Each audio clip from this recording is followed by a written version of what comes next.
Welcome to my channel watch and learn. So viewers, इस video में बात करेंगे टाइम सीरीज़ के बारे में। टाइम सीरीज़ में हम क्या करते हैं, बेसिकली हम ट्रेंड वैल्यू को फाइंड करते हैं, ट्रेंड को देखते हैं या फ्यूचर प्रेडिक्शन कर रहे होते हैं। अगर दूसरे आसान अल्फाज में अगर आप टाइम सीरीज़ को फॉरकास्टिंग टेक्निक कहें तो ये गलत नहीं होगा, क्योंकि इसमें हम क्या करते हैं, ट्रेंड को देखते हैं, फॉरकास्टिंग करते हैं, फ्यूचर प्रेडिक्शन कर रहे होते हैं। अब टाइम सीरीज़ का बेसिकली मतलब क्या है? टाइम सीरीज़ का मतलब है वक्त का सिलसिला। अब टाइम सीरीज़ में बेसिकली क्या होता है, सीक्वेंस ऑफ ऑब्जर्वेशंस को हम देखते हैं। अगर हम वैल्यूज़ को टाइम पीरियड की तरतीब के साथ अरेंज करके लिख लें तो ये हमारे पास जो सीक्वेंस ऑफ ऑब्जर्वेशन होंगी recorded with the time of occurrence, वो क्या कहलाएंगी? Time series कहलाएंगी।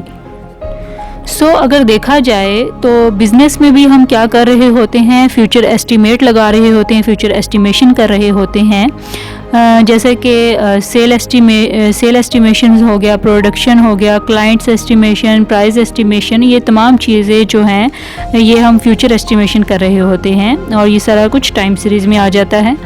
For example, weekly output of a factory for the last 2 months, for example monthly sales over the last 5 years।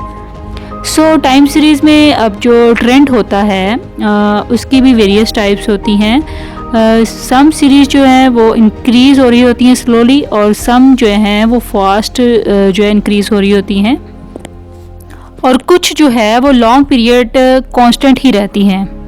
Simple सी बात है, time series में हम क्या करते हैं, ट्रेंड वैल्यू फाइंड करते हैं, फ्यूचर प्रेडिक्शन करते हैं या फॉरकास्टिंग कर रहे होते हैं, और सीक्वेंस ऑफ ऑब्जर्वेशंस को देखते हैं कि जब वैल्यू जो है वो टाइम पीरियड की तरतीब के साथ अरेंज करके लिख लें तो ये हमारे पास जो सीक्वेंस ऑफ ऑब्जर्वेशन होंगी recorded with the time of occurrence, वो टाइम सीरीज़ कहलाएंगी। आई होप सो आपको ये सिंपल सा कंसेप्ट क्लियर हो गया होगा। For more informative video kindly subscribe my channel and stay connected with me. Good bye.